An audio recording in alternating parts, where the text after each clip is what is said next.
and welcome to Long Live the Queen, where we talk about the women who made history. And by we, I mean the royal we, because it's just me. Today we're going to talk about Catherine de Medici.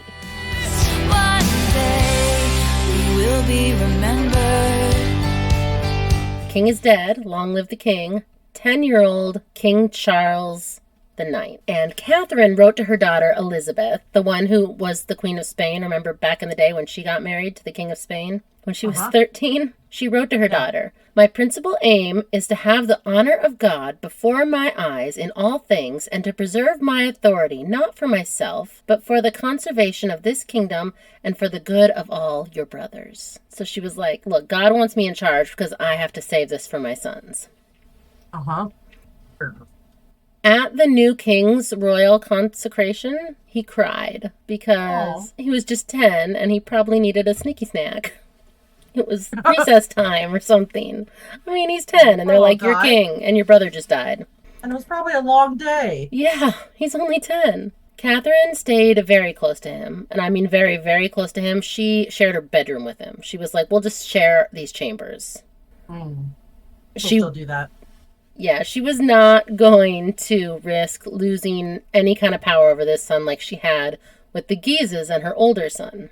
This son did not have a pretty wife yet. Catherine, though she was in charge, wasn't totally popular in France. She was the Italian queen mother, and people didn't trust her because she was Italian, and they saw her as a sneaky sinner who got her money by being a sneaky sinner, even though, I mean, she inherited all that money. She didn't do anything except marry the future king of France. But Italians in France were seen to always have a plot brewing. They were the Slytherins of France, basically. People were like, I don't know if we can trust that Italian queen mother. They're like, they seem nice, but they burned us before. Right? Like Italians, right? Am I right? In an attempt to slow or stop civil war, Catherine summoned church leaders from both sides. She's like, got the Catholics and the Protestants in the same room. She was optimistic that she could find a compromise that they would both agree to. But that failed, likely because she saw this as a political issue and she failed to recognize the passion behind their religious convictions. So on the 1st of March, 1562, there was an incident called the Massacre of Vassy. So if you can't tell, it wasn't good. Yeah. The Duke of Guise, Mary Queen of Scots' uncle, and his men attacked Huguenot worshippers in a church. They killed 74 and wounded 104. And Guise called the massacre a regrettable accident. And all the Catholics thought he was a hero. They were like, yeah, woohoo, look how many you killed. Well, the Huguenots were not happy. They were calling for revenge. They were like, you can't just be killing 100 people in a church while they're just trying to be Protestant. So Paris was reaching a boiling point. They were very polarized, and there was no middle ground. So this was the final straw that led to the French Wars of Religion. It is very similar to the English Protestant Reformation, and around the same time in history. And for the next 30 years, France would either be at war or at armed truce. For 30 years, that's as good as it got. That we're all armed, but we're technically not shooting. Catherine was Catholic, but she didn't like the Guise brothers, who were leading the Catholic faction. When the Protestant Prince of the Blood, Antoine of Navarre, was shot, she visited him on his deathbed. So she's reaching out to the Protestants. She's like, I may be Catholic, but I don't like these Catholic leaders. They are no good. When the Duke of Guise was assassinated by a spy, Queen Catherine said, if Monsieur de Guise had perished sooner, peace would have been achieved more quickly. So, yeah, she wasn't on their side. She was like, oh, if only he died sooner, that would have been best. The new King of Navarre was Antoine's 8-year-old son. So Navarre needed a regent too, and like Catherine, his mother became his regent. So it was sort of a mom game in Western Europe at this time. There was a lot of baby kings. I feel like our royals are really old, even though they're like normal age now. Right? Because like every king is like 7. Yeah, they're real young for a while. I mean, they didn't have antibiotics. It was real easy to die back then. That's true. Navarre was just south of France. It separated France from Spain. And Queen Catherine's daughter, Elizabeth, was the queen consort of Spain. So at that time, she joined her mother to talk with the Navarrians I don't know if people from Navarre are called Navarrians, but that's what I call them.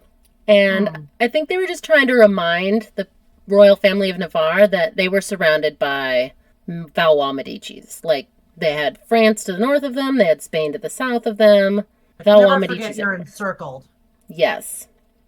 Yeah. But her daughter's husband, the King of Spain, did not show up. He was not gonna mess with any kind of Protestant anything. He was very, very Catholic as well. And he was like, no, I'm not going to go to this meeting to try and find a compromise. Like, you're tolerating the Protestants, that's your problem. I'm not showing up. So it didn't have quite the bang it would have if he had shown up and been like, yeah, I back them.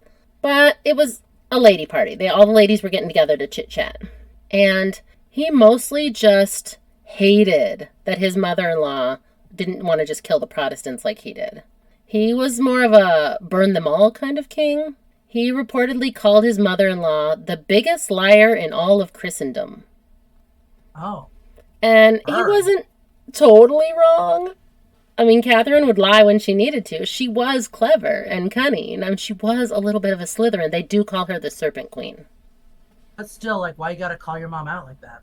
Right? And he wasn't a peach either. Like, I'm going to get into him eventually, but King Philip of Spain, he was married, before he was married to Catherine's daughter, he was married to Bloody Mary.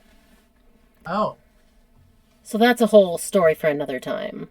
Bloody Mary seemed like just a very angry lady.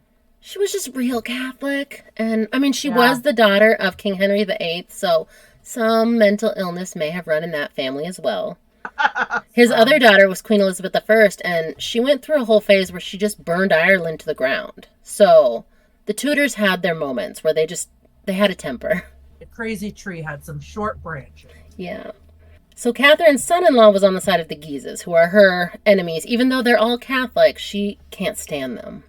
And there was talks of one of her sons marrying Queen Elizabeth of England, because that's the Queen of England at this point, Bloody Mary's younger sister. But Elizabeth was 20 and 22 years older than the French princes at that time. So there's a bit of a generation gap. This was a whole Diane de Poitiers-Henri thing. So that didn't work out. But she did call one of the princes her little frog in an endearing way. And he's a little boy. Remember, his older brother is king and his older brother's 10. So he's a little boy. He sent her a frog earring to wear because she called him her little frog. Aww. I know. He was like, I could make this work with this older gal. Like father, like son, maybe. Reaction. Yep. Mm-hmm. The Huguenots were alarmed. They were worried about all the violence and worried that they were about to be exterminated. So they staged a coup, but it failed. They attempted to kidnap Catherine's son, the king, King Charles IX. But it didn't go so well. And after this, Catherine's view on the Protestants changed. She was no longer going to be tolerant. She's like, no, now they're trying to kidnap my child and presumably kill him. I mean, if you're going to kidnap, you better be right. Yeah.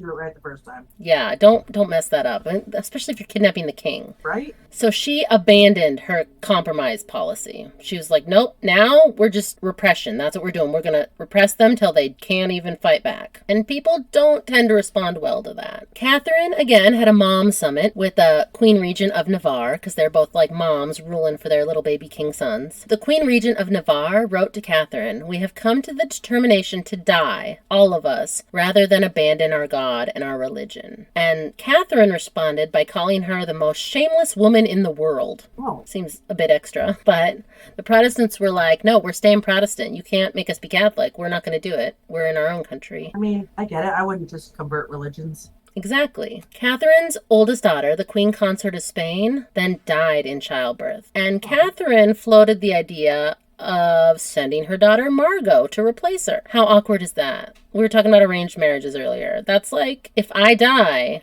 and mom just offers you up to marry my husband. Like, I have another daughter. Here, have her instead. Be awkward for my husband. Right? Well, Margot wasn't married yet, so your husband doesn't exist in this world yet. But she's also younger than her sister, who, if you remember, was way younger than him. So Margot was about 25 years younger than the King of Spain. Margot was 15, and her brother-in-law Philip was 40. And her mom was just like, take Margot. She's basically like Elizabeth, but slightly younger. So Ew. But it didn't work out. They decided against it. But this wasn't all good news for Margot because her mother had someone else in mind for her to marry. Like, she's 15, TikTok, let's get you married. And she decided that she would marry Margot off to the King of Navarre, the little boy king in the south. Age-wise, this is a better match. Margot was about 6 months older than King Henri of Navarre, but he was also Protestant. And Margot was not down with that. She was Catholic, very Catholic, and she wanted a Catholic husband. And she was already in love with a Catholic. She was in love with a Guise, who her mom hates. She's not going to be able to marry a Guise because her mom can't stand the Guises. She doesn't want to give them more power. When Catherine found out that her daughter was refusing to marry the King of Navarre and was in love with the Guise, she had her daughter brought from her bed, I think early in the morning, and Catherine and Catherine's son, the king, then beat her, ripping out handfuls of her hair and ripping her night clothes. So that sucks. She's just like, I don't want to marry a Protestant. And they're like, well, we're going to beat you up until you agree. That's aggressive. Yeah, your mom and your brother. And Margot was her mother's least favorite child. Couldn't have told, yeah. But they had a rough relationship, and they did not get along. It was not a secret. Aww. Queen Catherine asked the Queen Mother of Navarre to come visit with her children. She's like, look, come visit, show my daughter that Protestants aren't all bad. And she promised them safety. If you come here, you will be safe. And Queen Jeanne replied, pardon me if reading that, I want to laugh, because you want to relieve me of a fear that I have never had. I've never thought that, as they say, you eat little children. Oh. Yeah, so she was taking it like, I don't really eat kids, they'll be fine. But I think what she was saying was, look, we kill a lot of Protestants here. Come visit and you'll be saved. But she was like, oh, I'm not worried about that. I don't think you really eat children like they all say. So that was the reputation Catherine had at that time. Because she was Italian. She was a child-eating Slytherin, according to them. Huguenots later accused Queen Catherine of trying to murder Queen Jeanne with poison gloves. Oh. Did she poison her with poison gloves? I don't know. There's no actual proof, but that was a story that was going around about this serpent queen. Like she poisoned the fabric? Yeah, like she put poison in the gloves, and then when she would put them on, it would seep into her skin and she would die. Oh. And the deal was made that King Henri of Navarre would be allowed to remain a Huguenot if he married this Catholic princess. So the wedding went through on the 18th of August, 1572, at Notre Dame in Paris. Margot was so against this marriage still, the beating up had not worked. She still did not want to do this. That when the clergy asked if she consented to the marriage, the I do part, her brother, the king, had to get up and force her head to nod because she wouldn't nod. She wouldn't agree to it. So he physically forced her to agree to it. And that was good enough for them. They were like, fair enough. She nodded. We saw it. Just after the wedding, there was an attempted assassination of a Huguenot leader. And word on the street was that they found a literal smoking gun with the Guises. They're almost for sure guilty. They're like, why is this gun warm? And they're like, I don't know. I definitely didn't shoot this guy. It was in the sun. Yeah, why is it smoking? I don't know. So tensions had now reached the boil. They were trying to do this marriage to be like, look, Catholics and Protestants can get along. Then someone almost gets assassinated and everything falls apart. So 2 days later, the St. Bartholomew's Day massacre occurred. And if you can't tell by that fun name, wasn't great. And Catherine's reputation would never be the same. Here's what we know for sure, because it's all a little hazy. We don't exactly know how exactly the St. Bartholomew's Day massacre occurred, but we know that Catherine had a conversation with her son, the king, who at this point was 22. He's no longer a baby king. He's the king. They discussed at this meeting between the queen and her son, well, the dowager queen and her son, the king, that the Huguenots may be upset about this assassination attempt. And they may need to do some kind of damage control to keep these Protestants from just full-on rebelling. So the king is reported saying, kill them all, kill them all. Oh. And there is some question if he meant kill them all, the Protestant leaders, or just kill all the Protestants in general. He wasn't really clear. He was just like, kill them all. Problem solved. So Protestant leaders in France were rounded up and killed over the course of about a week, but then it spread to the general public and it became open season on Protestants. In the words of one historian, St. Bartholomew was not a day, but a season. Oh. So it was a hunting season for Protestants, and that explains why our ancestors eventually fled France for Holland, because it was not a cool place to be if you're not Catholic. Was that enjoyable to say the least? No, not even a little bit. After this massacre, the Navarrians in France decided they were Catholic again because they saw that as their only option. They were like, oh yeah, joke's on us, you convinced us we're Catholics. Until they were able to escape France, and then oops, my bad, I guess I'm Protestant after all. They were Catholic just long enough to escape the country of France because it wasn't safe like she had told the Queen Mother of Navarre. Catherine at this point reportedly turned to the Navarrian ambassadors and laughed. Like, ha ha ha ha, we win. From this dates the legend of the wicked Italian queen. She has kind of a bad reputation for being, the serpent queen, the evil Italian, because people blamed her for this massacre, even though it was her son that said, kill them all, kill them all. Huguenot writers branded Catherine as a scheming Italian who had acted on Machiavelli's principles to kill all her enemies in one blow. And to be fair, Machiavelli wrote The Prince for the Medici family as a kind of how to rule step by step that included, if you kill all your enemies at once, there's no one to come back at you. So it could have been an influence. I mean, not wrong. It was her family how to rule guide, and it was like, Right. if people are trying to rebel, just kill them all, and then there's no one left to rebel. How to win and keep winning. Exactly. King Charles, despite being the one that said kill them all from his mouth, was soon struggling with guilt over the massacre. It had, in his opinion, gotten a little out of hand. He was like, whoa, guys. When I said kill them all, I didn't mean kill them all, I just meant kill the ones I want you to kill. But no, Charles, they didn't understand that. You say kill them all, and people start to do that. Do what I thought, not what I... Right? Not what I said. He's not the best with words. His moods swung. He had mood swings. And he would go between boasting about the extremity of the massacre to exclamations that the screams of the murdered Huguenots kept ringing in his ears. Oh. So he's going back and forth. Frantically, he blamed alternatively himself, saying, what bloodshed, what murders, what evil counsel I have followed. Oh my God, forgive me, I am lost.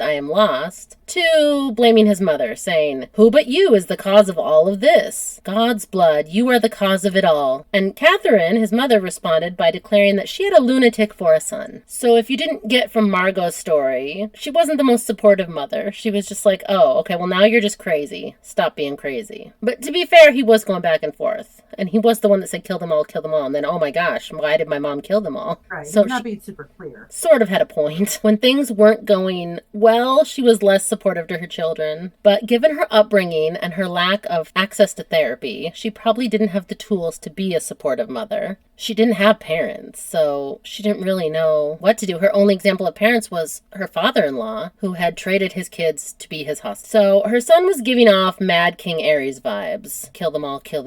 Yeah. And also, King Charles had tuberculosis because that Valois immune system. Right? His health deteriorated to the point where, by spring of 1574, his hoarse coughing turned bloody, and his hemorrhages grew more violent, and his bed sheets were pink because he was now sweating blood, which I feel like is a real bad sign. Yeah. King Charles died at the age of 23 of tuberculosis and that weak Valois immune system. The king is dead. Long live the king. The new king was Catherine's son Henri, King Henri III. He was 16, so he was technically old enough to be king because you can be king at 15. So old. He's like elderly king, 16. He's hit puberty, like they don't even know what to do with a post-pubescent king.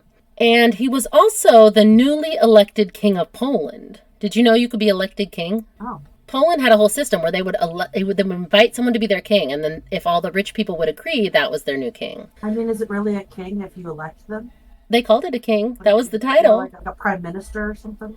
Yeah, but it was the king. So Poland was going through some stuff, and they needed a king, and they wanted France on their side, because France was a powerful ally. So they were like, hey, France, you have a lot of extra princes. You want to send one of them over here to be our king? We're here for it. And being a Nepo baby, the 16-year-old was fully in. Like, how hard could it be to rule a country, right? He's 16. He can do this. But And just he's got advisors. Right. But just a year later, his brother was dead, and he was now also the king of France at 17. Catherine wrote to him in Poland, where he's kinging it up as a 16-year-old, and not doing a great job because he's 16. And he wrote to Henry about Charles' death and said, I am grief-stricken to have witnessed such a scene, and the love which he showed me at the end. My only consolation is to see you here soon, as your kingdom requires, and in good health. For if I were to lose you, I would have myself buried alive with you. If you can't tell, the new King Henri is her favorite. He's like the anti-Margot. She's like, oh, I couldn't live without you, my favorite son. And unlike his brothers, he was considered healthier,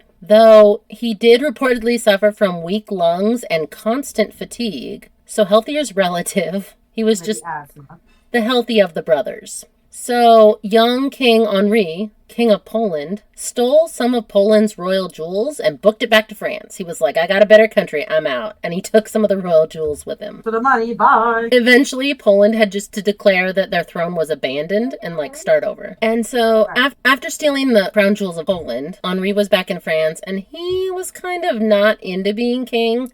He'd done it for a year in Poland and he was like, it's a lot of work.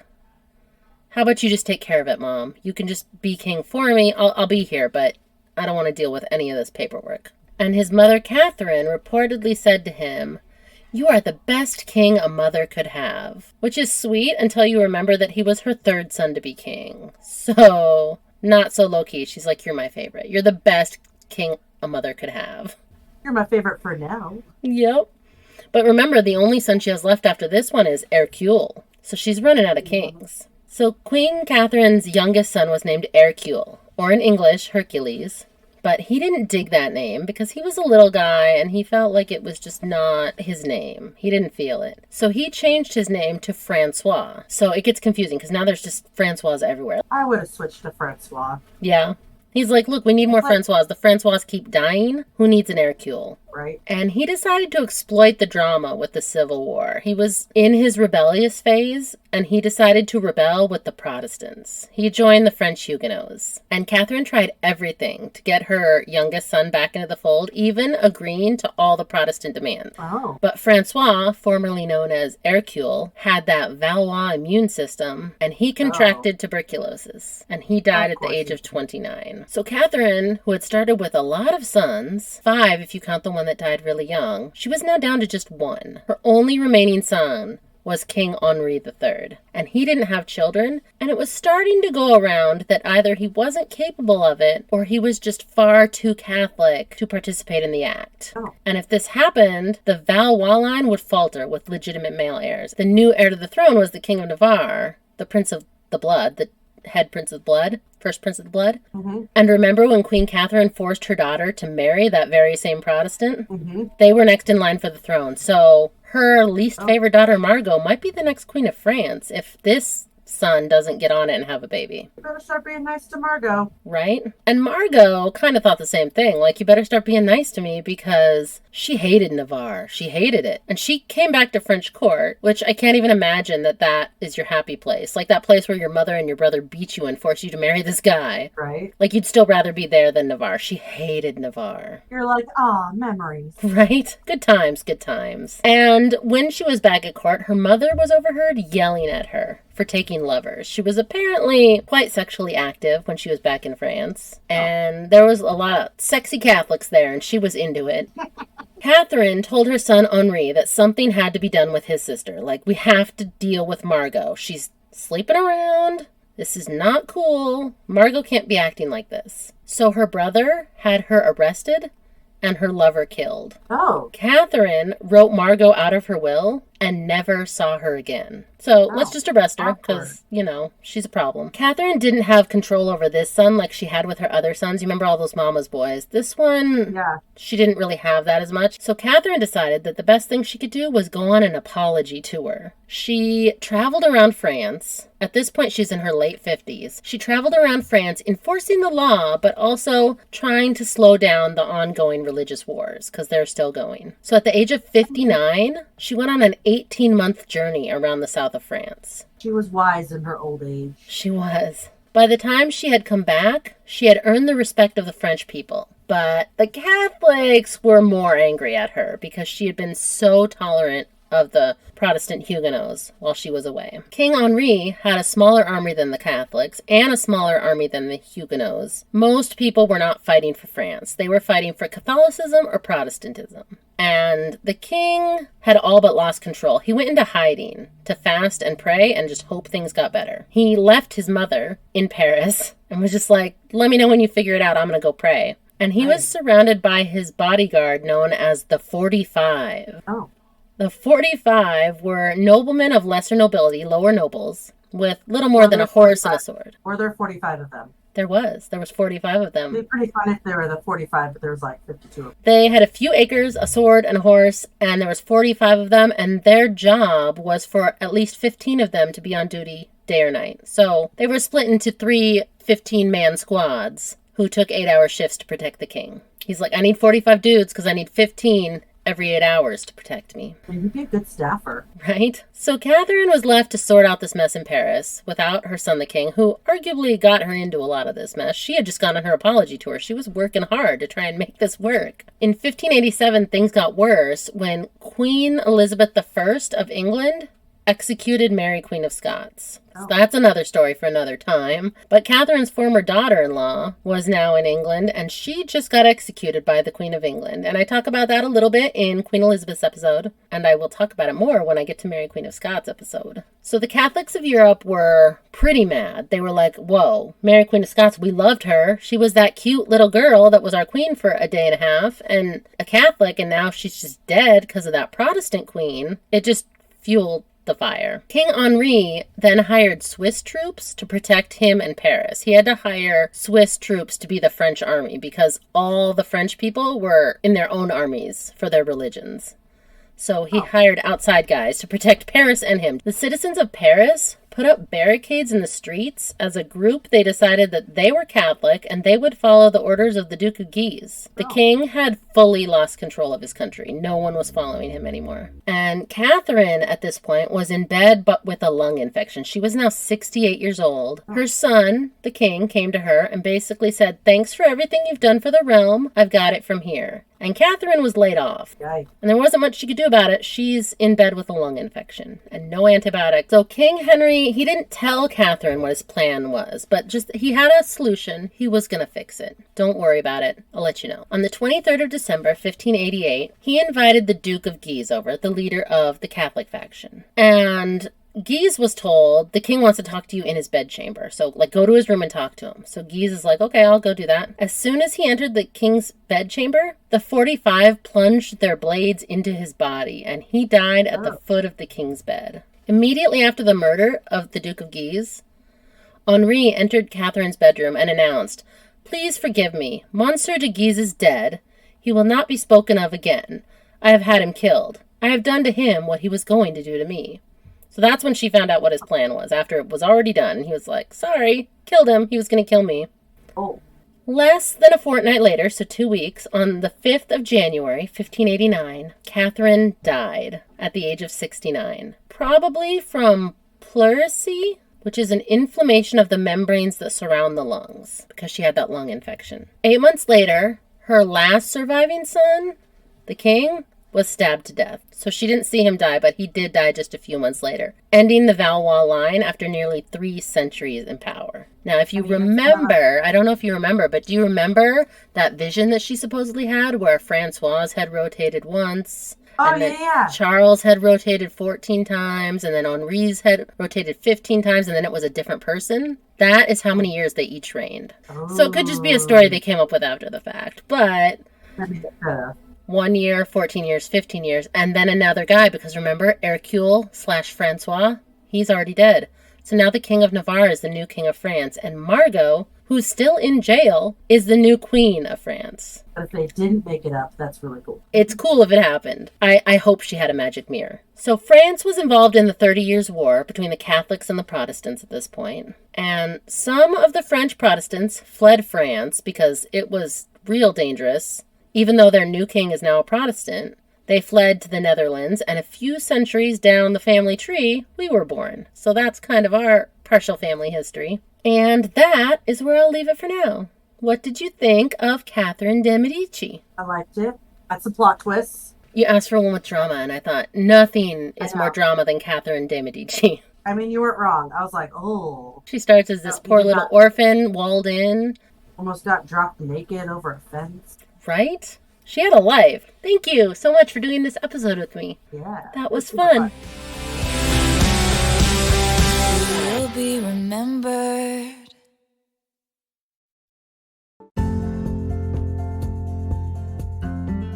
Thanks for listening.